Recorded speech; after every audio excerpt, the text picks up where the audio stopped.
Hello everyone, welcome to this week's webinar. We're here at Tiffany Green's Golf Club in Kansas City, Missouri. As always, we're brought to you by Medicus Golf and Kick-X Golf. Today's subject is called Wedge education. It's actually called Wedgeducation. So yes, it does have something to do with this club, a wedge, but mostly it has to do with the conditions of where your wrists are coming into the golf ball. If you have any questions, just put them in the sidebar there. We'll get to those afterwards. So we covered this a couple of weeks ago in one of the webinars. Just want to kind of go over it again so you can understand what we were talking about. And we talked about using a coat hanger and putting it on the club so that when you take the club back, that coat hanger was resting against your forearm like this and not out here like this. So when we put that coat hanger on there and we swing it up to the top, our wrists are in what's called, the left wrist would be what we would call flat. The right wrist would have some bend in it. If you take it up there and you bend the wrist, okay, the left wrist, the coat hanger is going to hit the right forearm. Well, we want it to hit the left forearm. So then as you're coming down into impact, if this is still touching your left forearm, then your left wrist is flat and your right wrist is slightly bent. If it is bending this way and the club head goes past your hands, then this coat hanger is going to hit the inside part of your right forearm. So I'm going to show you a drill. What we do, we try to teach people how to work on their alignments. And you're going to need 2 dowels, or you can use driveway markers. You can actually use golf clubs too. All right, so I've got these 2 dowels. They're about, I don't know, probably 36, 48 inches long. So what I want to do is I want to set this up. I want to go into impact condition. That means the shaft's leaning slightly forward and my right forearm is what's called in plane with my shaft. So this is in plane, not in plane, and not in plane. So I want to keep the forearm and club shaft in plane. So I'm going to go to impact. Then I'm going to lay the other one up against this forearm. Okay, at approximately the same angle. All right, so now when I take this up, I have that right wrist bend. When I come down, this should come right back on that once again. If it straightens out too early, you'll notice that I'm not going to get it over to here now. And if I add too much to it, then I got the forearm there, but the shaft's way out of line. So when you set this up, and again, you just practice going from here to the top, all the way down again. When you do this, your body actually has to respond as well. You notice that I've got some hip turn, I have some shoulder turn. So I'm moving all of this rotation through the golf ball. Again, if I go up here and I come down and I stand up straight, there's no way I can get this back on this dowel. So how do I practice this? Well, I can take my golf club now. Let me just bring a ball out here so you can see this. So I'm going to take my golf club, I'm going to set it on here just like we talked about. I'm going to lean forward. So here's my address. So as I go up and I come down, I'm going to try to hit this shot, right? I'm going to try to hit the shot and get my forearm back on the dowel. So that was done this way, all right? So it's going to come right here and it's going to land right on it. Now, once you've done that a couple of times, get the feel without the dowel. Go ahead and take your setup, preview what impact's going to look like. Take the hands up, bring that whole assembly right back down. Because when you get to the top, as we talked about, if your left wrist is flat, okay, and your right wrist is bent, this will be bent this way. This is flat. This is what it looks like from this angle. This is what it looks like from this angle, not that. Okay, so if I had that alignment already at the top of the swing, all I have to do now is envision trying to bring my right forearm right back down to this ball and make impact, and past that point, obviously it's going to release back up to the sky. So if you want to become a decent ball striker, you have to have a forward-leaning shaft at impact.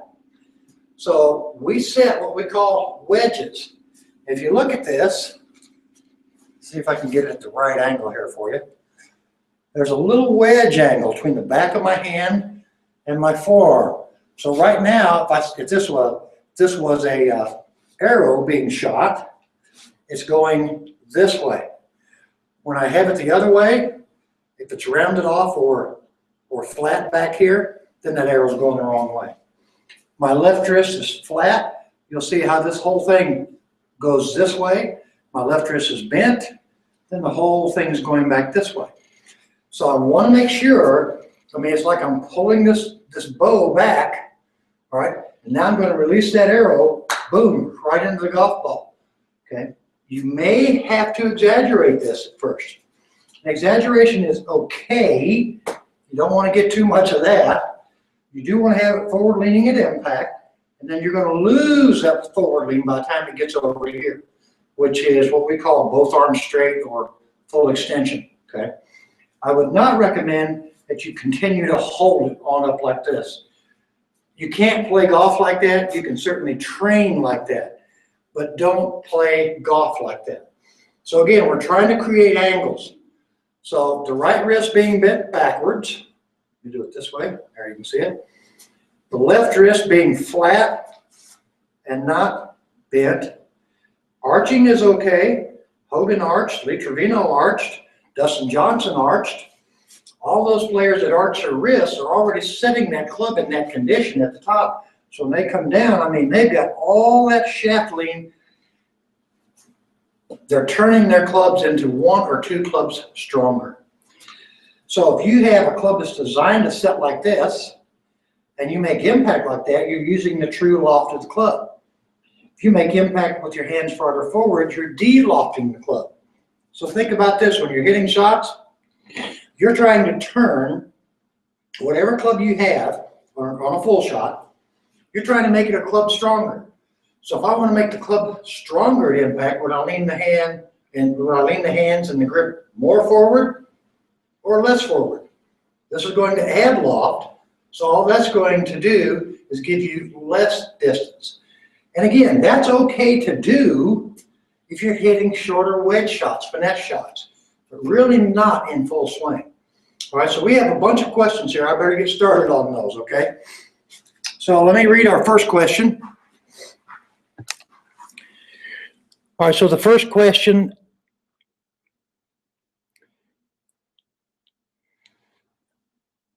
okay, so some people say they can't see the screen. That's Jody, but we can all see it, and because everybody here is asking a question. This is from John. During the takeaway, the butt of the club points out your belt buckle until what point in the backswing? The reason I ask is reducing my sway versus turning in my backswing. All right, so I'm going to use a long club and kind of show you this. So if I just take this down, I stick it in my navel like this. If my hands or arms get too loose in the backswing, it'll come out of my navel. You can look at it from this angle. So what I want to do is I want to feel like my navel, hands and arms are all moving together. They're going to move together until your hands get just about your right thigh or slightly out. Then they're going to start moving upward independently as you continue to turn your shoulders. So you have to think about the arm's job is to take the club up and down.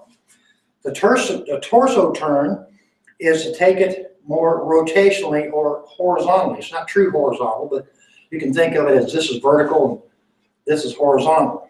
Well, somewhere between vertical and horizontal is what we call the plane the club swings on. And that's going to be a little different for everybody. So again, just take it, stick it in your navel, move everything together. Move your torso, move your chest, move your hips, let them turn. Keep that club stuck in your navel until your hands get about waist high or slightly outside of waist high. The club head would now be outside your hands and not roll to the inside. And then from there, you just take the club up the angle at the forearm is setting. So it would go up this way and not that way. All right? So I hope that answered your question. All right, our next question. Ken, how do you learn to hit specific yardages, 50, 60, 70, etc.? Do you shorten the swing or choke down? The coat hanger tip worked well. Thanks. Well, I'm glad it worked well for you, Ken. So we've done this a number of times. You can hit 9 different distances and 9 different trajectories with every wedge in your bag. We are not a proponent of taking it to 7:30, 9 o'clock, and 10:30. We'd like to see you take it back to the same place every time, and then vary what's called your impact angle of the shaft. So you can have the shaft coming in at its normal angle, you can have the shaft push more forward, or you can have the shaft vertical to slightly leaning back. So you have 3 of those impact locations, and you have 3 exit locations. So this would produce the shortest shot, mid-distance shot, full distance shot. So I would go from 9 o'clock, figure out what shot you want to hit, the low, mid, or high, and then what distance you want to hit from 9 o'clock. Vary what you're doing at impact, and then vary what you're doing at exit. So I'd go out and if you can't do it at the range, go find a field somewhere and mark off 50, 60, 70-yard shots.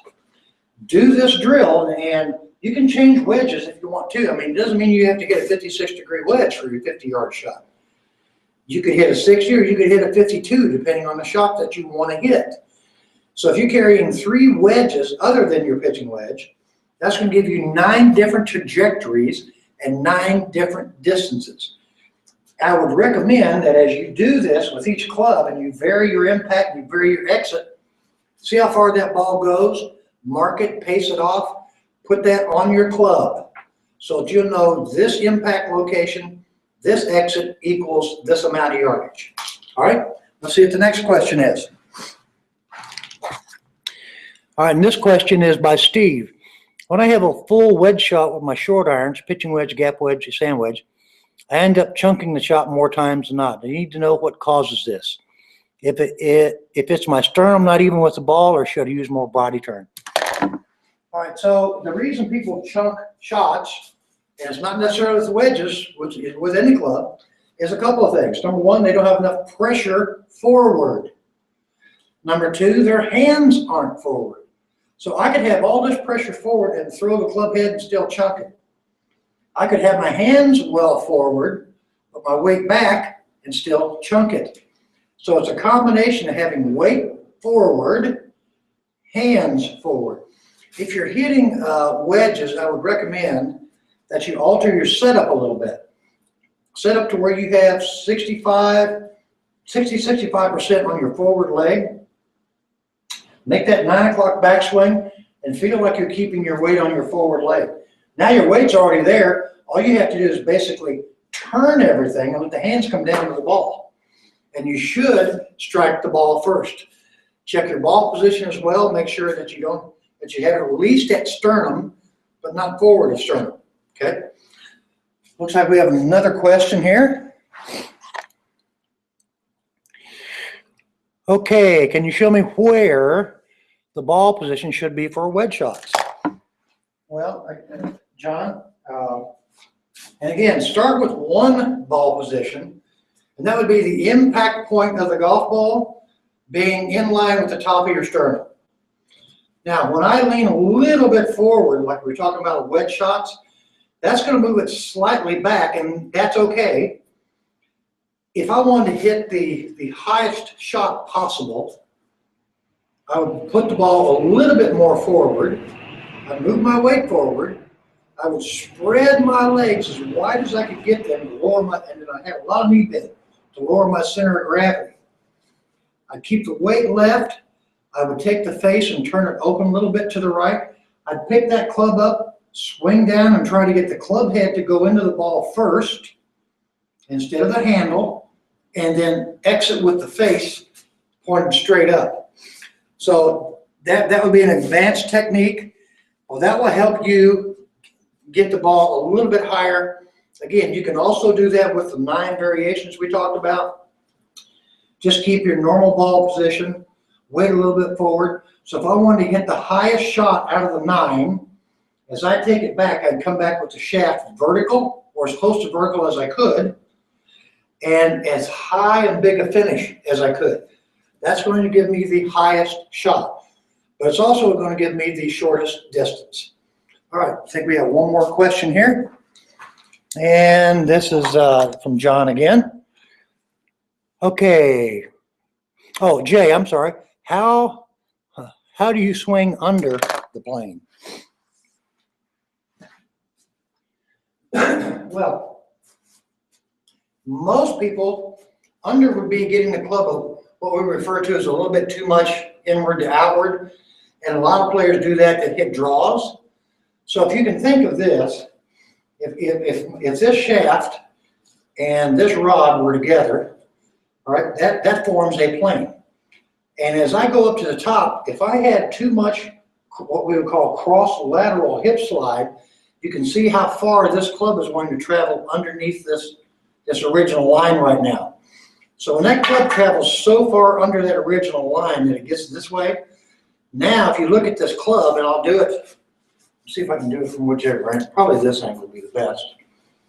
If I get it up here and I go like this, now you can see the direction this is pointed. It's pointed way over here. Okay, well, my target line's over here. So again, one of the things that do that is having too much lateral motion, but what we would call cross-lateral. So people that get into what we call the early extension, where you come out of your forward bend, that's typically what happens to them, is they get out their forward bend, and that shoves the club too much to the right. All right, let's see if we have any more. Looks like that's it. Okay. Well, enjoyed it. As usual, everybody, keep those questions coming in. We want to do things that you want answers for. So send us your questions. We will do the content based on what you want us to talk about. All right, so until next week, it's Red Friday. Go Chiefs as bad as, come on, guys, get real. Play some football. We'll see you next week.